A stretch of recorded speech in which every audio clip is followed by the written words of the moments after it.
청년부 헌신 예배 때 말씀을 전해야 한다라는 사실을 접하고 이 말씀을 준비하는 동안 많은 그런 중압감에 짓눌리면서 말씀을 준비하였습니다.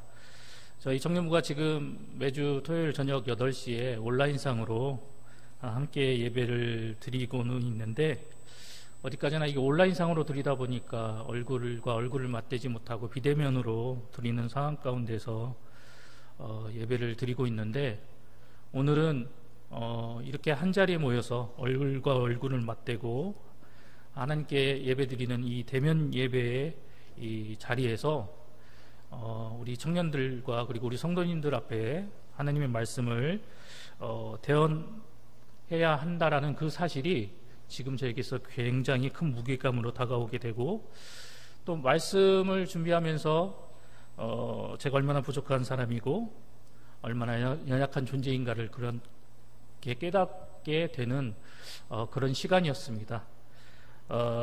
특별히 이 오늘 청년부 헌신 예배의 말씀을 준비하면서 스스로에게 질문을 던져보았습니다.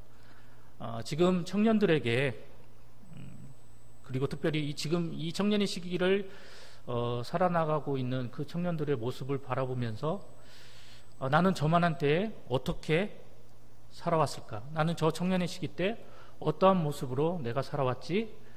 라고 스스로 질문을 던져보았습니다. 내가 지금 청년들의 저 시기에 나는 무엇이 나에게 있어서 중요하다라고 생각을 했던 것일까? 그리고 나는 그때 무엇을 놓고 고민하며 그 청년의 시기를 보내었는가?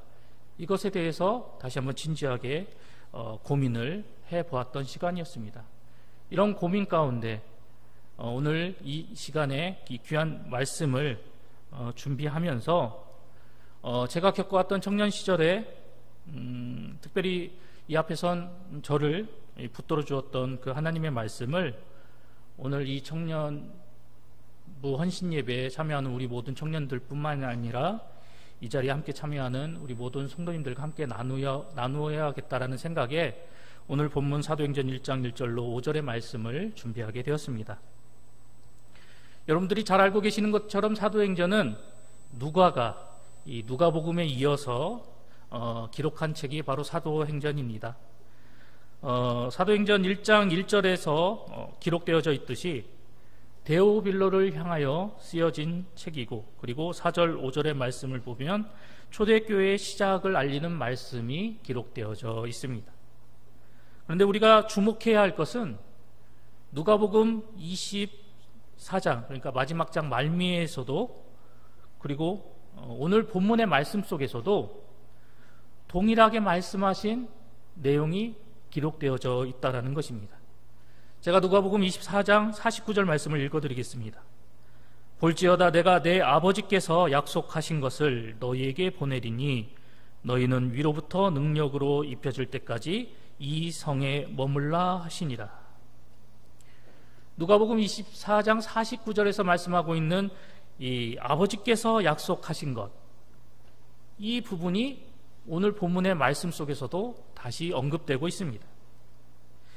이를 통해서 우리가 발견하게 되는 것은, 우선 이 누가복음과 사도행전은 동일한 저자에 의해서 기록되어졌다는 사실을 우리가 발견하게 되고, 또한 예수님의 공생의 사역을 중심으로 기록되어진 이 사복음, 이 복음서의 종결 부분에서 뿐만이 아니라 이제 예수님의 승천 이후에 초대교회가 생겨나고, 그리고 그 초대교회가 확장되어져 나가는 수많은 사건들을 기록하고 있는 이 사도행전의 서두에 기록되어져 있을 만큼 이 부분이 굉장히 의미 있고 중요한 내용이다라는 것을 우리는 누가복음과 오늘 본문의 말씀을 비교해 보면서 그러한 사실을 깨닫고 발견하게 됩니다. 즉, 아버지의 약속하신 그 성령의 강림 사건은 신약시대 초대교회의 시작이라는 이러한 새로운 구속사를 여는 획기적인 사건이 되고 중요한 사건이 되기 때문에 누가는 누가복음 말미에서도 그리고 사도행전이 시작되는 이 서두에서도 이와 같은 내용을 언급하고 우리에게 그러한 내용을 들려주고 있다는 사실입니다. 사도행전은 성령 하나님의 사역의 시작을 우리에게 이야기하고 있는 말씀입니다. 우리가 잘 알고 있는 것처럼 성경은 이 성령 하나님을 가리켜 보혜사라고 우리에게 이야기합니다. 보혜사는 헬라어로 파라클레토스라고 불리어지는데 이 문자적인 의미는 도움을 베풀기 위해 곁으로 부름을 받은 자라는 의미를 담고 있습니다. 헬라 시대 때 이 단어는 대개 변호사나 그리고 법률 자문가를 가리키는 단어로 쓰여져 있고, 특별히 이 성경에서는 위로자, 중보자, 돕는 자, 상담자, 그리고 탄원자라는 의미로서 사용되어지는데 대부분 이 단어가 쓰여질 때는 성령 하나님을 가리키는 단어로 쓰여지고 있습니다. 오늘 본문에서 제자들에게 약속하신 이 하나님의 영, 성령님이 제자들에게 임하신 후에 우리가 알고 있는 것처럼 제자들의 삶은 180도로 변화되게 되었습니다. 말을 잘 하지 못했던 자가 말을 유창하게 하게 되었고, 소극적이고 소심하여 두려움 많던 제자들이 담대하게, 심지어 자신의 목숨을 아끼지 않는 모습으로 주님의 복음을 증언하며 나아가는 모습을 우리에게 보여주고 있습니다. 그런데 이렇게 변화된 제자들의 삶, 이 삶의 모습을 이끌어낼 수 있었던 그 원동력이 된 것은 과연 무엇일까요? 그것은 바로 성령 하나님이셨습니다. 성령 하나님이 그들과 함께하여 주심으로 말미암아 제자들의 모습이 이렇게 새로운 모습으로 변화되어질 수 있게 된 것입니다. 그런데 제자들의 삶을 이렇게 놀랍게 변화시킨 이 원동력이 되는 성령 하나님이 당시 제자들에게만 필요했던 것은 아닙니다. 이런 놀라운 변화를 가져다 주시는 그런 힘과 능력이 가득 넘치시는 그 성령님은 오늘날 이 시대를 살아나가는 저와 여러분 모두에게도 동일하게 필요하다라는 것입니다. 왜 우리에게 성령 하나님이 반드시 계셔야 하고 우리에게 꼭 필요한 존재가 되시는 것일까요? 그 이유는 간단합니다. 우리도 성령 하나님을 만나기 전에 제자들의 모습과 별반 다를 바가 없기 때문입니다. 성령 하나님의 임재하기 전 제자들의 모습이 어떠했습니까? 자신의 스승이 잡혀 고난을 당할 때 자신들도 잡혀가 목숨을 잃지 않을까 그들은 떨며 두려워하고 그들의 몸을 숨기기에 급급하였습니다. 이러한 제자들의 모습이 우리 가운데서도 동일하게 나타나고 있다는 것입니다. 우리도 살아나가면서 주어진 인생 속에서, 주어진 삶 속에서 우리 앞에 시시각각 다가오는 여러 가지 환경과 상황으로 인해서 두려워하고 떨 때가 많이 있고, 연약한 인간이기에 때로는 불안하고 초조하고 걱정과 근심으로 인해서 스스로가 고난을 자처하고 스스로가 괴로워하며 살아나가는 그런 모습으로 하루하루를 살아가고 있기 때문입니다.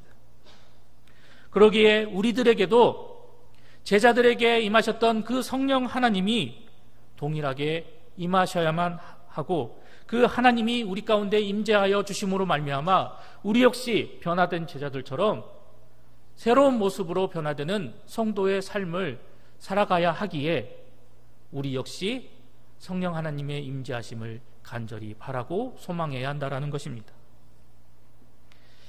이후의 내용을 보아 우리가 알게 되듯이 제자들은 성령 하나님의 임재하심으로 말미암아 그들은 더욱더 담대한 모습으로 바뀌어지게 되었습니다. 성령 하나님이 주시는 하늘의 지혜와 명철함으로 말미암아 그들은 더욱더 유식해졌고, 그리고 성령 하나님이 주시는 그 권능으로 말미암아 그들은 강한 능력을 소유한 사람들이 되어지게 되었습니다. 그들이 이러한 모습으로 변화될 수 있는 그런 근거는 무엇입니까? 바로 성령 하나님이십니다. 성령 하나님을 통해서 이러한 담대한 용기를 얻게 되었고, 이 성령 하나님을 통해서 그들은 하늘의 지혜와 명철함으로 주님의 복음을 증거하는 데 있어서 막힘없이 그 복음을 전하며 나아갈 수 있게 되었으며, 성령 하나님이 주시는 능력으로 말미암아 놀라운 기사와 이적을 펼쳐나가는 주님의 귀한 사도로 변화될 수 있게 되었던 것입니다.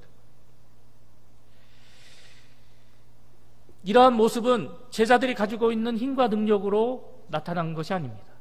오직 그들 가운데 하나님께서 약속하신 그 성령 하나님께서 함께 하셨기 때문에 그러한 모습이 나타나게 되었던 것입니다. 성령 하나님은 그들 가운데 임재하셔서 저마다에게 필요한 것들을 공급하여 주시고 그들에게 은혜를 베풀어 주셔서 각자가 감당해 나가야 할 여러 가지 사역들과 모습들을 온전히 감당할 수 있도록 저마다에게 필요한 것들을 공급해 주시고 힘과 능력을 더하여 주셨습니다. 이러한 모습은 사도 바울이 이야기하고 있는 은사의 모습과도 흡사합니다. 모든 은사는 각 사람에게 베풀어 주시는 하늘의 능력이다라는 것을 사도 바울은 우리에게 교훈하고 있는데, 이러한 하늘의 능력, 하늘의 은사는 이 험한 세상을 살아나가고 있는 연약한 인간인 우리에게 있어서 반드시 필요한 요소이고 반드시 우리가 소유해야 할 하늘의 그런 능력인 것입니다. 때문에 우리는 예수님이 오늘 이 본문의 말씀을 통해서, 그리고 누가복음 말미의 말씀을 통해서 제자들에게 언급하신 것처럼 하나님께서 약속하신 것, 하나님이 약속하신 그 성령 하나님이 우리 가운데 임재하시도록 우리가 간구해야 하고, 그분을 통해서 성령의 세례를 받는 성도가 되어야 할 것입니다. 그런데 성령의 세례라는 것은 무엇을 의미하는 것일까요? 그것은 성령 충만함을 의미하는 말입니다. 우리가 성령님께서 베풀어 주신 은혜로 말미암아 성령 충만한 상태로 살아가게 될 때, 나의 인생의 그 막막한 그 인생길 속에서 내가 어디로 가야 하며 무엇을 해야 할지 성령 하나님께서 알려주시고 인도해 주시고 이끌어 주시는 대로 우리가 그 험악한 인생의 길을 온전히 걸어나갈 수 있게 되기 때문입니다. 또한 우리가 성령 충만할 때 내가 처한 상황 가운데서 내가 무슨 말을 해야 할지 몰라서 내가 헤매일 때 성령 하나님의 도우심으로 말미암아 우리가 마땅히 해야 할 말을 할 수 있게 되어지고, 그리고 성령 충만한 상황과 모습으로 우리가 변화되어질 때 우리는 주님과 날마다 동행하며 살아나가는 그런 은혜의 삶을 살아갈 수 있기 때문입니다. 그렇기 때문에 끊임없이 우리는 우리의 삶의 영역 가운데 성령님께서 임재하시기를 간구하고 그분이 우리에게 베풀어 주시는 충만한 은혜를 힘입어 살아나가기를 기도하며 나아가는 성도가 되어야 한다는 것입니다. 그런데 요즘 들어 성령 하나님의 임재를 체험하고 경험하며 그 은혜를 갈망하고자 하는 그리스도인들의 숫자가 점점 줄어들고 있음을 발견하게 됩니다. 어찌 보면 우리의 삶의 무게가, 우리가 살아가는 이 세상이 우리를 그러한 모습으로 변질시켜 나가고 있을 수도 있다는 생각이 듭니다. 우리가 사는 이 세상이 어떤 곳입니까? 하루하루 살아가기에 참으로 막막하고 어렵고 힘든 곳이 우리가 속한 이 세상입니다. 날마다 죄의 유혹이 끊임없이 우리를 향해 다가오는 곳이고 우리를 공격하는 곳입니다. 때문에 이러한 상황으로 인해서 하늘 은혜를 사모하고 그 하늘 은혜를 가까이 하며 살아나가는 것이 매우 힘들고 어렵고 고단하게 느껴질 때가 많이 있다라는 것이죠. 그런데 우리가 코로나 시대를 맞이하게 되면서 이런 모습들이, 즉 신앙적으로 나태하고 그리고 더욱더 하나님의 은혜를 갈망하지 못하는 그런 안타까운 모습을 지닌 성도들의 숫자가 더욱더 많이 늘어나고 있다는 것입니다. 상황과 환경을 뛰어넘어서 늘 우리와 함께 하시는 하나님만을 바라보면서 늘 날마다 나의 삶 속에서 하나님과 가까이 하기를 힘쓰고, 그리고 우리의 신앙 가운데서 내가 올바로 하나님 앞에 서 나가기를 온전히 바라보면서 스스로 말씀으로 채찍질하고 말씀으로 나 자신을 북돋아 세워나가는 모습이 끊임없이 우리 가운데 나타나야 하지만, 그러한 모습을 더욱더 찾아보기 힘든 시기가 되어버리고야 말았습니다. 예전에 많은 그리스도인들이 함께 모여서 하나님을 찬양하고 기도하며 우리에게 베풀어 주신 그 하나님의 말씀을 나눌 때 그 가운데 임재하셨던 그 성령 하나님의 임재하심을, 그분이 베풀어 주신 은혜를 잊어버리고 살아나가는 성도들이 많아지고 있다는 것입니다. 요즘 우리 젊은 친구들이 사용하는 말들 중에 이 현타라는 말이 있습니다. 여러분, 현타라는 말이 무슨 뜻인지 아십니까? 예, 저도 검색을 이제 대략적인 의미는 아는데 정확한 의미를 말씀드리기 위해서 제가 검색을 해보았는데, 주로 우리 젊은 친구들이 현타 왔다 이런 표현을 자주 쓰거든요. 그런데 이 현타는 요즘 우리 친구들이 말을 많이 줄여서 쓰는 그런 경향이 있는데, 현실 자각 타임, 이것을 줄여서 현타라고 이야기를 한다라고 합니다.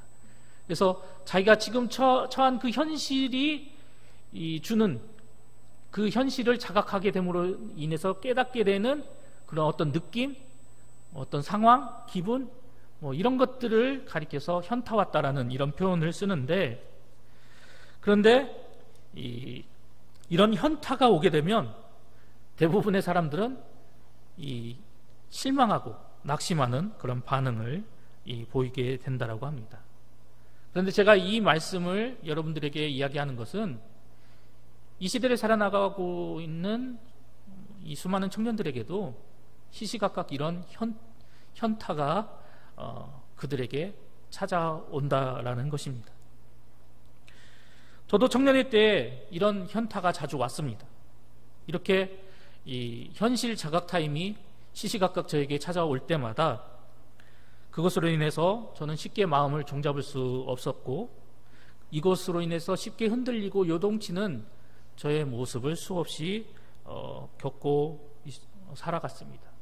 그런데 다행인 것은 그런 상황에 제가 처했음에도 불구하고 제가 넘어지지 않도록, 더 상황이 나빠지지 않도록 저를 붙잡아 주었던 것이 바로 하나님의 말씀이었습니다. 특별히 오늘 4절에 나오는 그 약속한 것을 기다리라는 이 말씀이 당시 그 상황 속에서 저에게 큰 힘으로 다가오는 그런 말씀이었습니다. 오늘 본문에 기록된 이 말씀의 앞뒤 맥락을 살펴볼 때 이것은 제자들에게 하신 말씀이지만, 그 말씀을 받아들였던 그 순간에는 저에게 하신 그런 말씀으로 받아들여졌습니다. 원서가, 하나님이 약속하신 것을 기다려라. 마치 이렇게 저에게 말씀하시는 것만 같았습니다. 나중에 이 하나님의 약속하신 것이 성령 하나님이신 줄을 알고 그 뒤로 더욱더 성령 하나님의 임재하심을 구하며 나아갔던 그런 모습을 발견하게 되었습니다. 오늘 우리가 예수님께서 말씀하신 대로 아버지의 약속하신 것, 곧 성령 하나님의 임재를 체험하고 그리고 성령의 세례를 받고자 할 때 이를 이루기 위한 다양한 방법에 대해서 성경은 우리에게 교훈하고 있습니다. 다른 말로 표현하자면 우리가 성령 충만해지기 위해서 취할 수 있는 여러 가지 방법들이 우리 가운데 주어졌다라는 것입니다. 그렇다면 우리가 성령 충만한 그런 모습으로 변화될 수 있는 그런 방법은 무엇이 있을까요? 많은 방법들이 있겠지만 그 중에 우리는 말씀을 통해서, 그리고 하나님을 찬양하는 그 찬양을 통해서 성령 충만의 사람으로 세워질 수 있을 것입니다. 그런데 저는 이렇게 다양한 방법들이 놓여져 있지만 그 가운데서 성령 충만을 이루는 그런 방법 중에 하나인 기도를 여러분들에게 강조하고 싶습니다. 여러분, 기도가 무엇입니까? 기도가 무엇이지요?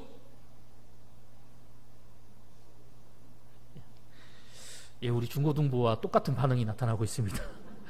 예, 우리 친구들에게 물어보면 시선을 아래로 내립니다. 예, 쳐다보질 않습니다.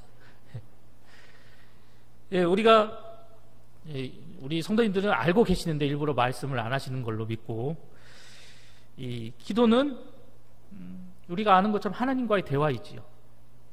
또한 기도는 하나님과의 영적인 교제, 이것이 기도가 가지고 있는 다양한 의미 중에 하나입니다. 그런데 저는 이 기도의 정의를 하나님과의 교제라는 정의로 내리고 싶습니다. 왜냐하면 이 기도를 통해서 우리는 말 그대로 하나님과의 교제를 이루며 나가고, 이 교제 시간을 통해서 기도를 하는 내가 더욱더 하나님과의 친밀한 관계를 맺어 나갈 수 있기 때문입니다. 그렇기 때문에 저는 여러분들에게 기도의 정의를 말씀드릴 때 하나님과의 친밀한 교제다라고 드릴 수 있는 것입니다. 그런데 이러한 하나님과의 친밀한 교제를 이루며 나아가기 위해서 반드시 전제되어야 할 것은 온전히 하나님께 힘써 기도하며 나아가는 모습, 이것이 반드시 전제되어야 한다는 것입니다. 제가 우연치 않게 이 기도라는 제목으로 쓰여진 책 한 권을 발견하게 되었습니다.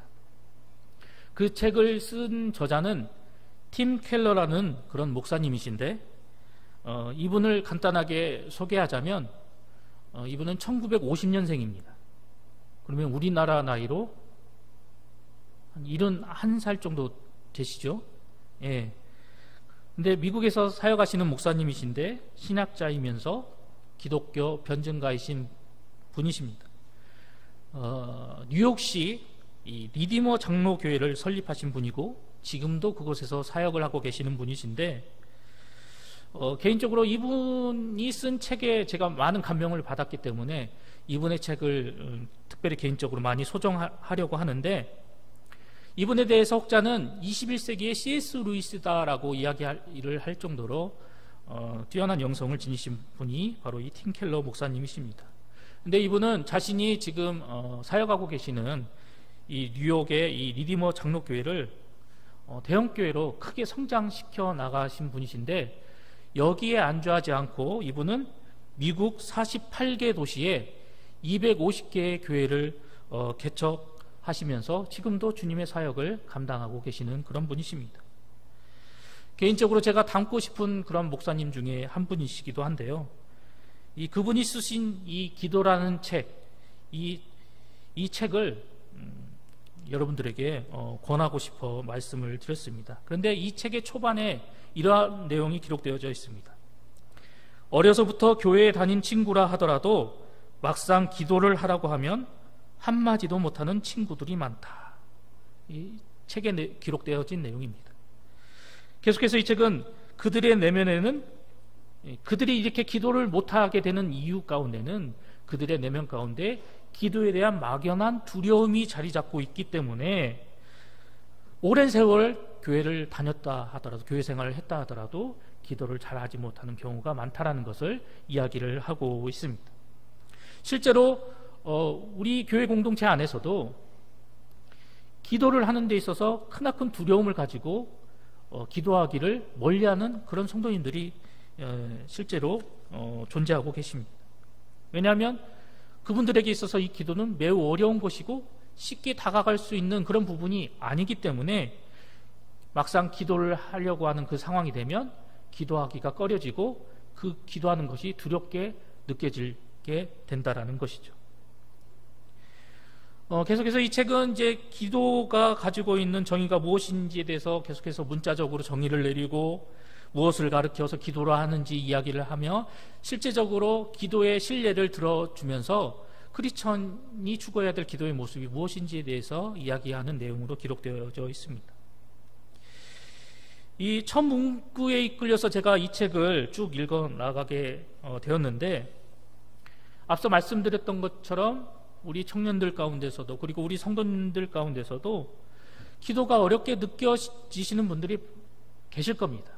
만약 그러한 마음을 가지고 계시는 분이 계신다라고 한다면 개인적으로 이 책을 개인적으로 권해드리고 싶고, 그리고 기도를 너무 어렵게 생각하지 말아달라고 당부를 드리고 싶습니다.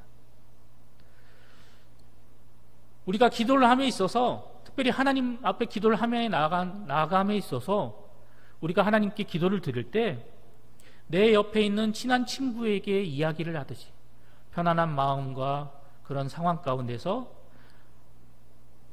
우리가 편안하게 대화를 주고받듯이 하나님 앞에 그런 마음과 그런 모습으로 내가 하나님 앞에 아랠 바를 알고 하나님 앞에 기도하며 나아가는 그런 모습이 되어야 한다는 것이죠.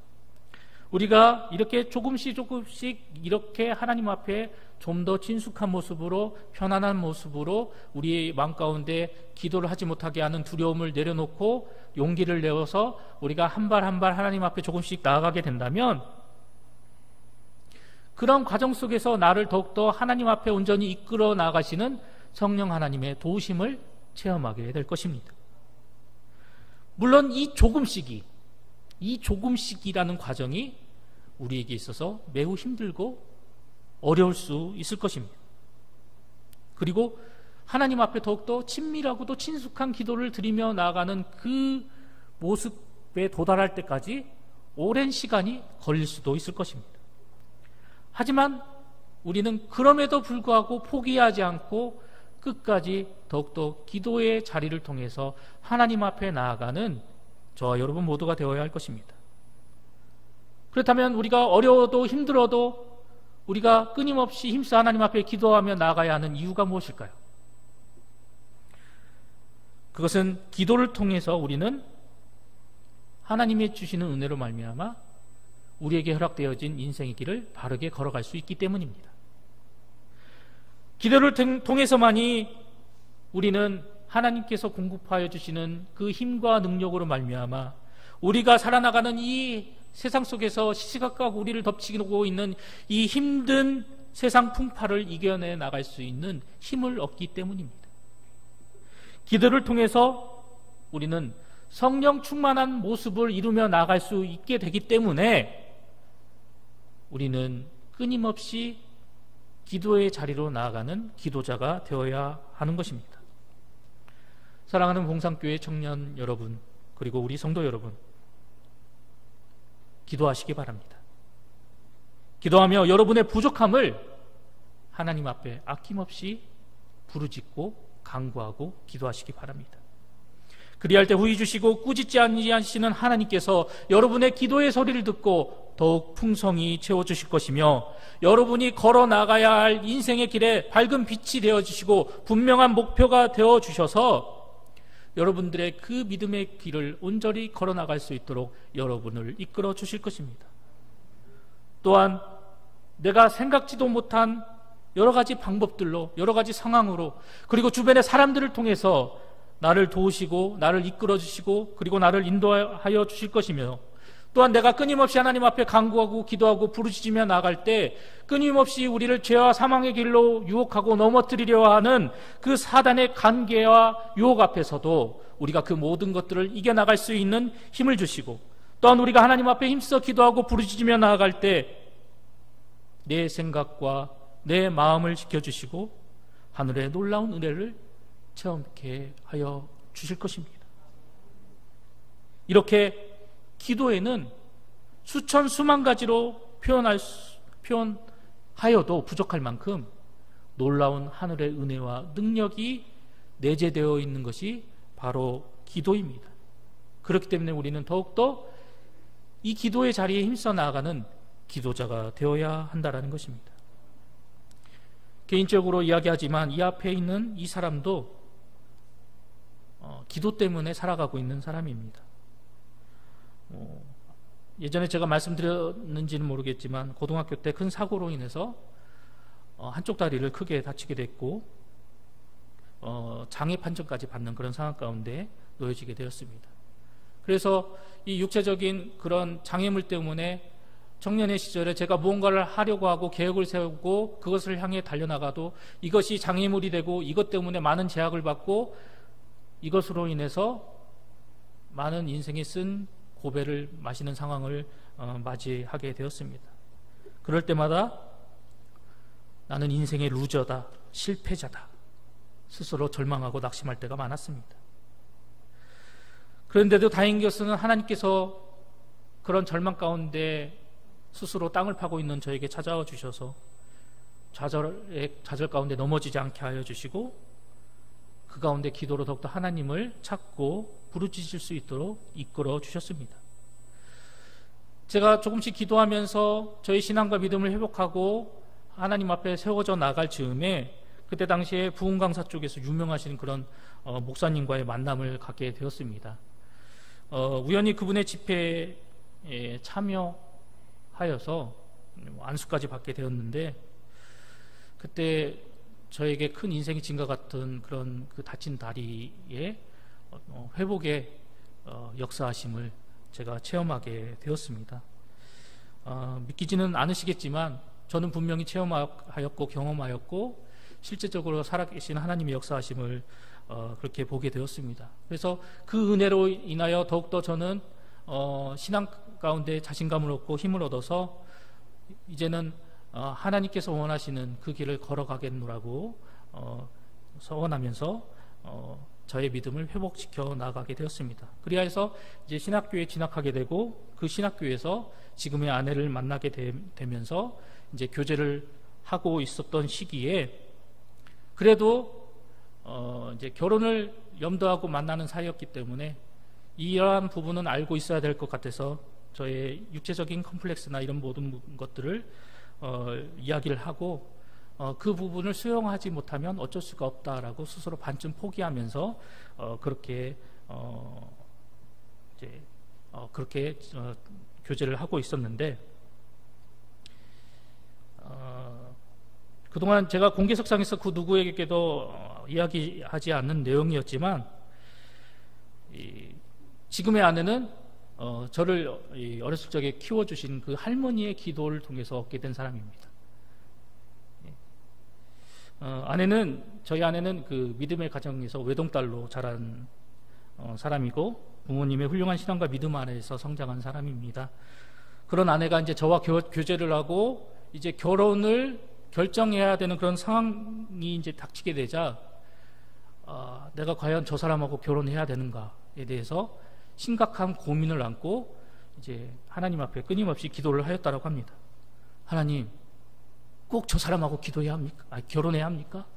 하면서 하나님 앞에 막 아주 열정적으로 이렇게 기도를 했다라고 합니다. 저는 이제 나중에 그 내용을 듣게 됐는데, 여느 날과 마찬가지로 이런 고민을 안고 기도원에 가서 저 사람과 꼭 결혼해야 하나요? 라고 하나님 앞에 기도하고 있을 때, 기도의 옆자리에 어떤 웬 할머니가, 꼿꼿한 할머니가 옆에 와서 앉아서 기도하는 그런 모습을 우연찮게 보게 되었다라고 합니다. 그래서 기도하러 오셨나 보다 하고 본인 기도를 계속 하고 있는데, 옆에 할머니가 너무나도 시끄럽게 이제 기도를 하니까, 자기 기도를 하다가 계속해서 기도 소리가 들리니까 자기 기도에는 신경을 안 쓰고 이제 그 기도의 소리에 점점 귀를 기울이고 그 기도, 무슨 기도를 하는지에 집중을 하게 되었다라고 합니다.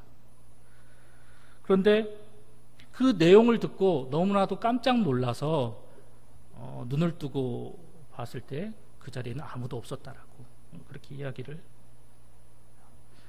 저한테 했는데, 그 순간 본인에게 들려진 음성이 그게 바로 너다 라는 음성을 들었다고 합니다. 이후에 저희 아내가 혹시 이 분을 아냐라고 저에게 이야기를 했는데, 한 사람의 인상착의를 들려주었습니다. 그런데 그분은 돌아가신 저희 할머니의 모습이었습니다. 자기가 우리 할머니를 어떻게 알아? 이미 돌아가신 분인데? 라고 이야기를 했을 때, 그 말을 들은 아내는 깊은 한숨을 내쉬면서, 내가 두 손 두 발 다 들었습니다. 당신 할머니께서 살아생전에 당신을 위해서 얼마나 기도를 하게 됐는지 내가 알게 되었습니다. 그 할머니, 당신이 죽고 나면 손자를 위해서 기도해 줄 사람도 없을 줄 아시고, 자기를 대신해서 기도의 가정에서 자란 사람을 붙여주셔서 우리 손자를 위해서 계속해서 기도의 줄이 끊이지 않도록 해달라고 그렇게 구구절절 기도하는 소리를 듣게 되었다라고 하면서, 이렇게 기도하며 붙여준 사람을 내가 어떻게 싫다고 거부할 수 있겠냐라고 아내는 저에게 이야기를 했습니다. 부끄럽지만 저는 이러한 기도 때문에 지금을 살아가고 있는 사람입니다. 그렇기 때문에 지금 청년의 시기를 살아가고 있는 우리 청년들에게, 그리고 이 자리에 함께하고 계시는 우리 모든 성도님들에게 기도의 사람이 되라고 적극 권면하여 드리는 것입니다. 기도하시기 바랍니다. 기도할 때 하늘의 신령한 은혜를 체험할 수 있습니다. 기도를 통해서 체험하고 누리게 되는 그 은혜로 말미암아 나의 인생이 변화되어지게 되고, 기도하며 나아가는 그 기도를 통해서 우리가 체험하고 누리며 되는 그 하늘의 은혜와 복으로 말미암아 우리는 온전히 하루하루를 승리하며 나아갈 수 있게 됩니다. 또한 하나님 앞에 부르짖으며 나아가는 기도를 통해서 우리가 날마다 체험하고 누리며 나아가는 그 은혜를 통해서 각자의 삶에서 참된 행복을 누리며 나아갈 수 있는 복의 주인공이 될 수 있기 때문입니다. 그렇기 때문에 기도해야 합니다. 여러분이 어느 자리에 있든지 반드시 잊지 말고 기억해야 하는 것, 그것은 바로 기도해야 한다라는 사실입니다. 예수님께서도 이 땅에 오셨을 때 기도가 습관이 되어서 늘 기도하셨던 분이십니다. 성경을 보면 예수님은 습관을 쫓아 한적한 곳으로 나아가서 기도하셨다라고 우리에게 이야기를 들려주고 있습니다.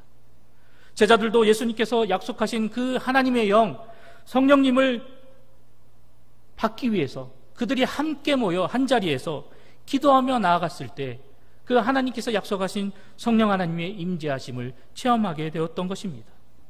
사도행전 1장 14절의 말씀을 살펴보면 여자들과 예수의 어머니 마리아와 예수의 아우들과 더불어 마음을 같이하여 오로지 기도에 힘쓰더라.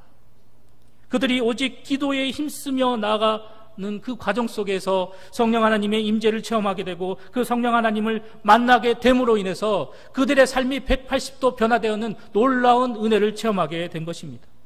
변화된 그들의 삶의 모습을 통해서 그들은 주님의 예수 그리스도의 복음을 담대히 증거하며 나가게 되었고, 하나님 나라의 확장을 위해서 놀랍고도 아름답게 쓰임받는 귀한 일꾼들이 되어지게 되었던 것입니다. 그 제자들을 바꾸셨던 성령 하나님은 지금도 하늘 백성된 저와 여러분을 바꾸어 나가기를 원하고 계십니다. 내 안에 자리 잡고 있는 그 연약함을 누구보다도 잘 아시고, 그런 나를 위해서 더욱더 힘써 부르짖고 기도하시며 우리에게 선포되어지는 그 하나님의 말씀을 온전히 바라보아 깨달아 나갈 수 있도록 우리에게 하늘의 지혜를 더해 주시고 용기를 더해 주시며 하늘 백성답게 온전히 살아나갈 수 있도록 우리를 이끌어 나가시기를 원하고 계신다라는 사실입니다. 성령 세례는 성령 충만함을 이야기합니다. 그렇기 때문에 우리 모두는 성령 충만함을 꿈꾸고 소원하는 성도가 되어야 합니다.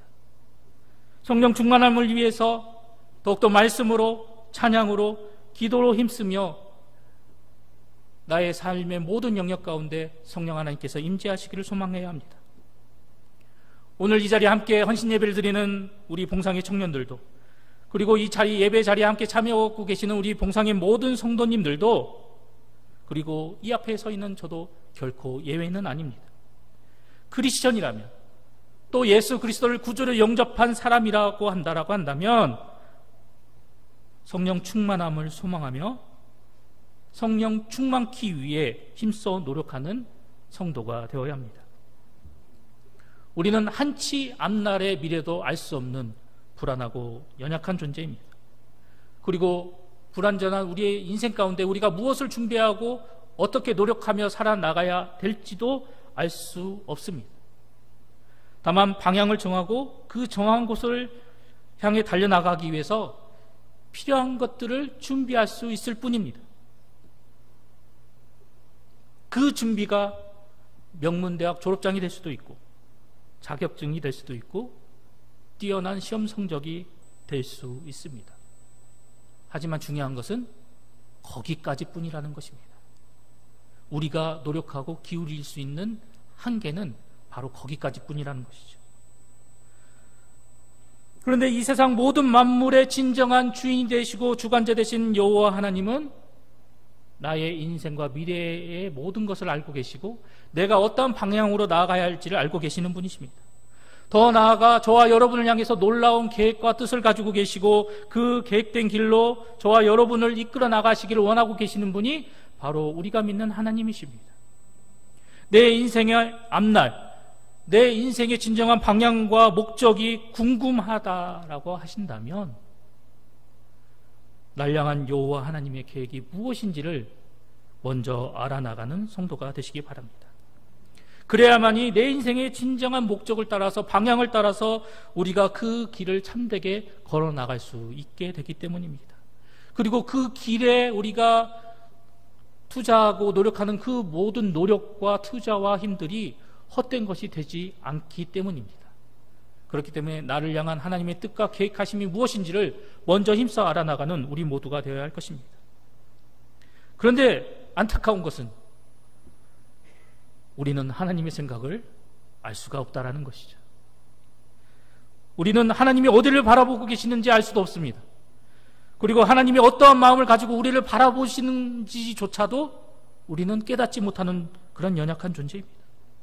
하나님이 나를 어떤 마음을 품고 바라보시는지, 어떤 생각으로 나와 함께 하기를 원하시는지 전혀 알 수 없다라는 것이죠.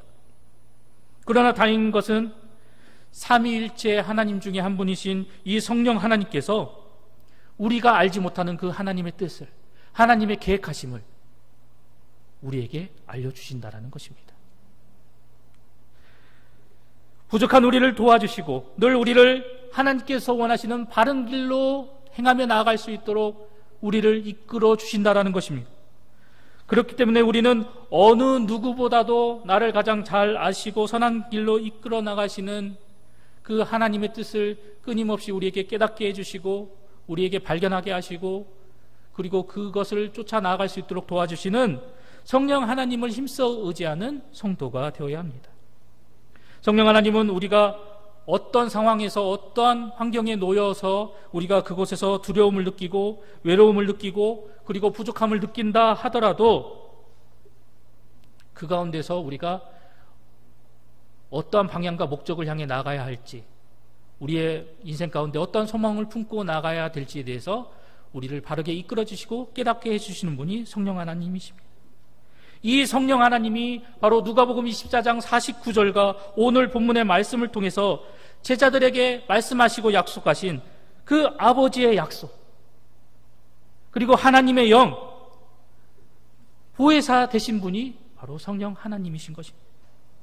여러분이 어느 자리에 있든지 그분을 의지하고 어느 자리에 있든지 그분과 함께 힘써 동행하며 나아갈 때 우리는 그 성령 하나님께서 공급하시는 힘과 지혜와 능력을 통해서 이 험한 세상을 능히 살아나갈 수 있는 힘과 능력을 공급받게 되어질 것입니다. 우리에게 이러한 인생의 길을 담대히 걸어나갈 수 있도록 성령 하나님은 끊임없이 우리에게 용기를 공급하여 주십니다. 사랑하는 봉상의 청년 여러분, 그리고 성도 여러분, 우리는 우리의 힘과 재능으로는 결코 주어진 세상 속에서 온전히 하루하루를 살아나갈 수 없고, 그리고 우리에게 맡겨진 주님의 일을 온전히 감당할 수 없는 연약한 존재입니다. 더 나아가 사단의 죄악 권세와 맞서 사단의 죄악 권세에 맞서서 싸워 이길 수 있는 힘조차 없는 연약하고 나약하고 불쌍한 존재가 바로 우리라는 것입니다. 이러한 상태로는 성령을 받기 전에 베드로처럼 위기가 닥칠 때마다 자신의 목숨을 부지하기 위해 쉽게 주님을 배반해버리는 그런 안타까운 모습으로 살아갈 수밖에 없다라는 것이죠. 그러나 성령 하나님이 우리와 함께 하시고 우리의 힘과 능력이 되어주실 때 우리는 그분이 주시는 힘과 능력으로 말미암아 이 모든 것들을 능히 감당하며 나갈 수 있게 됩니다. 이러한 사실을 잘 알고 있었던 다윗은 우리에게 다음과 같은 고백을 들려줍니다. 내가 사망의 음침한 골짜기로 다닐지라도 해를 두려워하지 않는 것은 주께서 나와 함께 하심이라. 주의 지팡이와 막대기가 나를 안위하시나이다. 이제 이런 다윗의 고백이 저와 여러분의 고백이 되기를 원합니다. 새롭게 시작되는 한 주간의 삶 속에서 날마다 우리와 함께 하시고 우리의 삶 가운데서 거하시는 그 성령님께서 내 삶의 모든 영역에 온전히 임재하실 수 있도록 그분을 모셔드리고 그리고 그분이 베풀어 주시는 힘과 권능을 힘입어서 세상을 이길 넉넉한 힘을 공급받고 날마다 승리하며 나아가는 우리 봉상의 모든 청년들 그리고 우리 성도님들이 되시기를 소망합니다.